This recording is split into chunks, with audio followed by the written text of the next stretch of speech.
Hi అండి. అందరూ ఎలా ఉన్నారు? బాగున్నారా?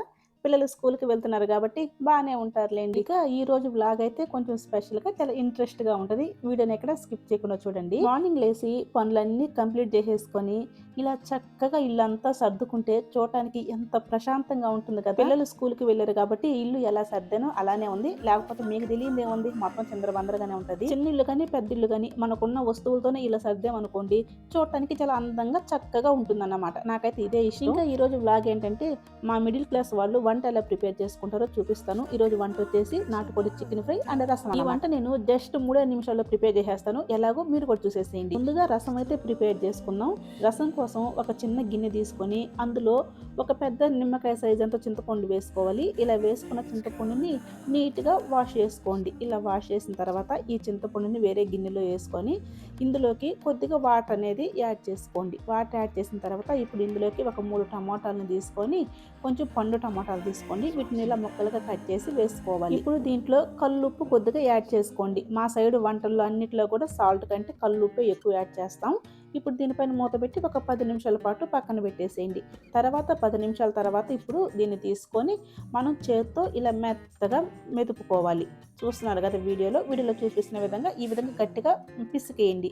ఇప్పుడు వేరొక గిన్నె తీసుకొని మనం ఈ చింతపండు గుజ్జుని ఈ టమాటాని అన్నిటిని కూడా ఇలా చేత్తో వడపోసుకోవాలి. మొత్తం కూడా ఇలానే నీట్‌గా వడపోసుకోవాలి. మిక్సీకి అయితే వేయొద్దండి. చేత్తో పిసికిన తర్వాత ఇలా చేత్తోనే వడపోసుకుంటే సరిపోతది. మేమైతే మా స్టైల్‌లో ఇలానే రసం ప్రిపేర్ చేసుకుంటాము. టేస్ట్ అయితే అద్దిరిపోతుంది. నేను చూపించిన ప్రాసెస్‌లో మీరు కూడా ఒకసారి కావాలంటే ట్రై చేయండి. మొత్తం కూడా ఈ విధంగా తీసుకున్న తర్వాత ఇప్పుడు ఈ గుజ్జులో మరికొన్ని వాటర్ వేసుకొని మరొకసారి మెత్తగా పిసికేసి ఈ పిప్పిని పక్కన పడేసి ఈ జ్యూస్ అంతా తీసేసుకుందాం. ఇప్పుడు ఇలా తీసుకున్న ఈ రసంని పక్కన పెట్టి ఇప్పుడు ఇందులోకి మనము మసాలా ప్రిపేర్ చేసుకుందాం. ఇప్పుడు స్టవ్ వెలిగించి కడాయి పెట్టి ఇందులో ఆయిల్ వేయకుండా 1 టీ స్పూన్ ధనియాలు, 2 టీ స్పూన్ల కందిపప్పు, 1 టీ స్పూన్ మిరియాలు, 1 టీ స్పూన్ మినపప్పు, 2 టీ స్పూన్లు జీలకర్ర, హాఫ్ టీ స్పూన్ మెంతులు వేసి వీటి మొత్తాన్ని కూడా మనము లైట్‌గా ఫ్రై చేసుకోవాలి. చూసారు కదా ఇలా లైట్‌గా ఫ్రై చేసుకుంటే సరిపోతుంది. ఇప్పుడు మనం స్టవ్ ఆపేసి ఇందులో కొన్ని వెల్లుల్లి రెబ్బలు వేసి ఇవి పూర్తిగా చల్లారిన తర్వాత ఒక మిక్సీ జార్‌లో వేసుకొని మనం మెత్తగా గ్రైండ్ చేసుకోవాలి. ఇప్పుడు మనం ఇందాక వడపోసుకున్న రసం తీసుకొని ఈ రసంలోకి ఈ పొడి ఎంత కావాలో అంత యాడ్ చేసుకుంటే సరిపోతుంది. నేనైతే ఒక 2, 3 టీ స్పూన్ల వరకు పొడిని యాడ్ చేస్తున్నాను. ఆల్రెడీ మీరు ఈ రసం పొడి ప్రిపేర్ చేసి పెట్టేసుకుంటే ఇలా ప్రిపేర్ చేసుకోవాల్సిన అవసరం లేదు. ఈ రసం మరీ మనకు చిక్కగా కాకుండా మరి పలచగా కాకుండా ఇలా మీడియంగా ఉండాలి. ఇప్పుడు ఇందులో పోపు పెట్టుకుందాం. మనం స్టవ్ వెలిగించి కడాయి పెట్టి ఇందులో 1 టీ స్పూన్ ఆయిల్ వేసుకొని తర్వాత ఆయిల్ ఎక్కిన తర్వాత కొంచెం ఆవాలు, తర్వాత 4, 5 ఎండుమిర్చి, కొంచెం కరివేపాకు వేసుకొని ఫ్రై చేసుకుందాం. ఇవి ఫ్రై అయిన తర్వాత ఇందులో చిటికెడు ఇంగువ, లైట్‌గా పసుపు వేసుకోవాలి. ఇప్పుడు ఇవి కూడా మనకు కొంచెం ఫ్రై అయిన తర్వాత ఈ పోపుని మనం తీసుకున్న రసంలోకి వంపేసుకుంటే సరిపోతుంది. మా స్టైల్లో మేము ఇలానే పెట్టుకుంటామండి రసం. చాలా టేస్టీగా ఉంటాయి. మీరు ఒకసారి ట్రై చేయండి. ఇలా వంపిన తర్వాత ఈ రసంని కొంచెం చల్లారనిచ్చి ఇప్పుడు ఈ ఎండుమిర్చి, కరివేపాకు అన్నిటిని కూడా మనం చేత్తో మెదుపుకోవాలి. మేమైతే చేత్తోనే మెదుపుకుంటాం. ఎండుమిర్చిని మెదుపుతున్నాం కదా, కారంతో చెయ్యి మండిపోతుందేమో అనుకుంటారేమో. అంతేం ఉండదండి. అసలు కారం ఏం పుట్టదు. మనం మెదిపిన తర్వాత చెయ్యి వాష్ చేసుకుంటే సరిపోతుంది. చూసారు కదా ఇలా చక్కగా మెదిపిన తర్వాత ఇప్పుడు స్టవ్ వెలిగించి స్టవ్ మీద పెట్టేస్తే సరిపోతుంది. ఇప్పుడు ఇందులోకి మనము లైట్‌గా తరిగిన కొత్తిమీరని వేసేసుకొని కొంచెం ఈ రసము బుడగలు వచ్చిందాకా స్టవ్ మీద ఉండిస్తే సరిపోతుంది. వీటిని తెల్లబెట్టకూడదు. ఇప్పుడు రసం రెడీ అయిపోయినాయి. అవి పక్కన పెట్టేసి ఇప్పుడు నేను నాటుకోడి చికెన్ తీసుకొని దీన్ని నీట్‌గా క్లీన్ చేసుకున్నాను. ఇలా క్లీన్ చేసిన తర్వాత ఇప్పుడు ఈ నాటుకోడి చికెన్ని మనం కుక్కర్లో యాడ్ చేసుకున్నాం. కుక్కర్లో వేసుకుంటేనే మనకు తొందరగా ఉడుకుతుంది, లేకపోతే చాలా లేట్ అవుతుందన్నమాట. ఇలా కుక్కర్లో వేసిన తర్వాత చిటికెడు పసుపు, 1 table spoon red chilli powder, కొంచెం కల్లుప్పు వేసుకొని ఇందులో ఒక గ్లాసు లేదా హాఫ్ గ్లాస్ వరకు వాటర్ని యాడ్ చేసేసుకొని దీనిపైన మూత పెట్టి స్టవ్ మీద పెట్టేసుకొని ఒక 4 లేదా కొంచెం ముదురు నాటుకోడి అయితే కొంచెం ఒక 5 విజిల్స్ వచ్చేంత వరకు ఉడికించుకోండి.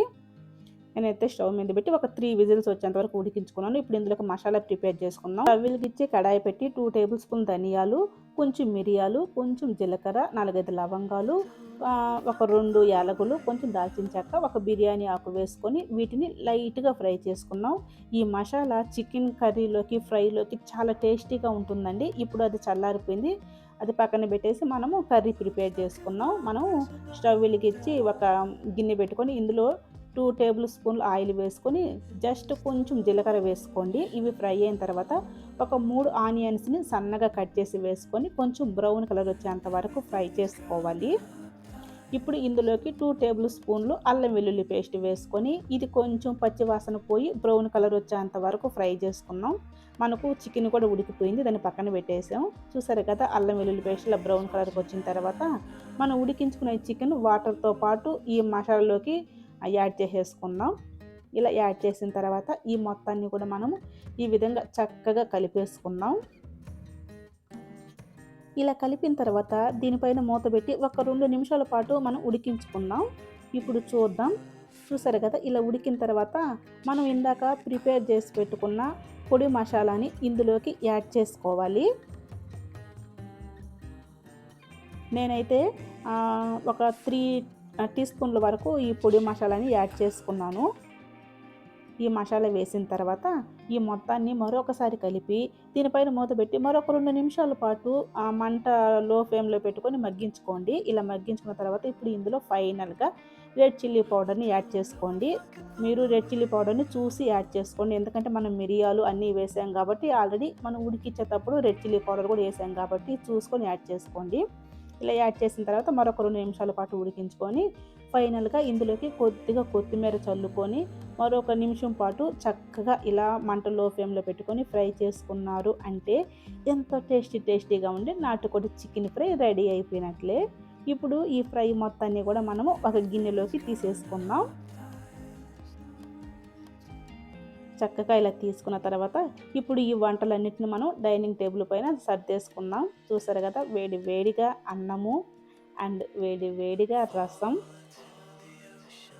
ఇంకా నాటుకోడి చికెన్ ఫ్రై మొత్తం అయితే రెడీ అయిపోయింది. ఎంత జస్ట్ ఒక 3 నిమిషాల్లోనే ఈ వంటలన్నీ కూడా నాకు రెడీ అయిపోయినాయండి. అన్నిటిని కూడా నేను పిల్లలు వచ్చే లోపల టేబుల్ మీద చక్కగా సర్దేసుకున్నాను.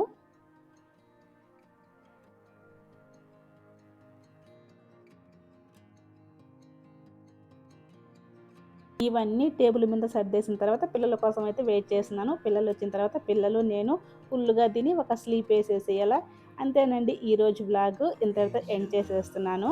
ఈ వ్లాగ్ కనుక మీకు నచ్చినట్లయితే ప్లీజ్ కొద్దిగా సపోర్ట్ చేయండి. మీరు కనుక ఫస్ట్ టైం ఈ వీడియో చూస్తున్నట్లయితే ఒక చిన్న లైక్ ఇచ్చి అలానే మన ఛానల్ కూడా తప్పకుండా సబ్స్క్రైబ్ అయితే చేసుకోండి please. Thank you for the watching.